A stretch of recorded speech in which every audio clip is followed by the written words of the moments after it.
Dressing కొంతమంది కొంచెం short dresses వేసుకున్నా కొన్ని ప్రాబ్లమ్స్ జరుగుతూ ఉన్నాయి. షార్ట్ డ్రెస్ వేసుకోవడం తప్పంటారా? నేను ఎవరికి అడ్వైస్ చేయనండి. అది నార్మల్ గా నా నేచరే అది. ఎందుకంటే మనం అడ్వైస్ చేస్తే తీసుకుంటే దానికి వాల్యూ ఉంటది. ఇప్పుడు మనం చెప్పిన వాళ్ళ ఒపీనియన్ వాళ్ళకు ఉంటుంది. వాళ్ళకి ఏం చేయాలో వాళ్ళకి తెలుసు. నువ్వేంటి నాకు చెప్పేది, నాకు ఆల్రెడీ తెలుసు అనే ఫీలింగ్ లో కొంతమంది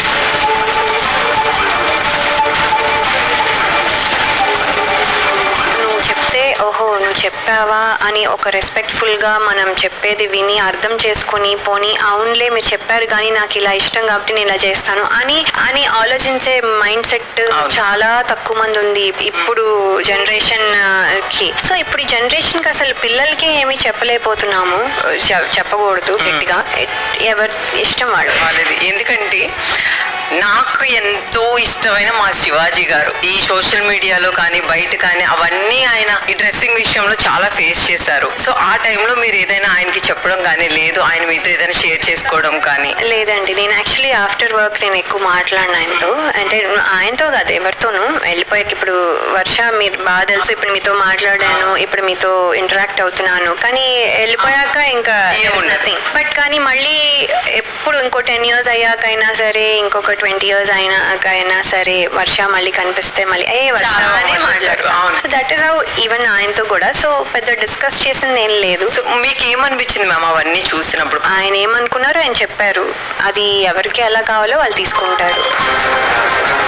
ఇప్పుడున్న జనరేషన్ ఏదైనా ఒక ప్రాబ్లం వచ్చినా, లవ్ ఫెయిల్యూర్ వచ్చినా, ఎవరైనా మోసం చేసినా, సూసైడ్ చేసుకోవడం, వాళ్ళ ఫ్యామిలీని సఫర్ చేయడం, ఇలాంటివన్నీ జరుగుతున్నాయి. మీరు ఎలాంటి సజెషన్స్ ఇస్తారు మ్యామ్? మా అమ్మాయికి అయితే నేను ఇది చెప్తాను.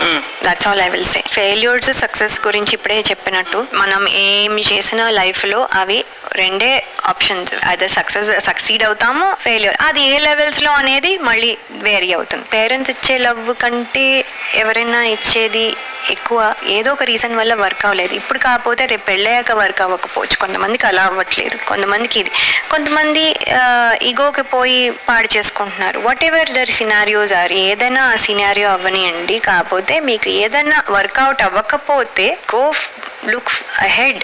ఇంకా బాగు చేసుకోగలమా చూసుకోండి. బాగు చేసుకోలేకపోతే అది ఇంకా నాకు ఇది అవ్వదు, ఈ రిలేషన్షిప్ నాకు పెయిన్ ఇస్తుందంటే ఇలా పట్టుకొని కూర్చోవద్దు. Let it go. అసలు చనిపోవడం అనేది ఆప్షనే కాదు. అది అసలు that is not okay at all for anybody. అసలు ఆ థాటే నాట్ ఓకే. మీరు మిమ్మల్ని హర్ట్ చేసుకోవట్లా, మీరు అనుకుంటున్నారు నేను దాన్ని హర్ట్ చేసుకుంటున్నానని. అది ఒక ఆవేశంలో తీసుకున్నారు. అది 2-3 days అయితే ఆ ప్రాబ్లం రిజాల్వ్ అయిపోతుంది ఇంకో రకంగా. ఆర్ మీరు యాక్సెప్ట్ చేసేస్తారు, మన పెయిన్ మనం యాక్సెప్ట్ చేసేస్తాం ఇస్తే. సో ఇవన్నీ ఉంటాయి. హరీగా డెసిషన్స్ తీసుకొని చచ్చిపోయి ఇవన్నీ చేయాల్సిన అవసరం లేదు. మనం రిలేషన్షిప్ ని మనం బాగు చేయించుకోగలం అనుకుంటే చేసుకుందాం. చేసుకోలేనిది పరిస్థితి వచ్చిందంటే దాన్ని పట్టుకొని కూడా వేలాడొద్దు.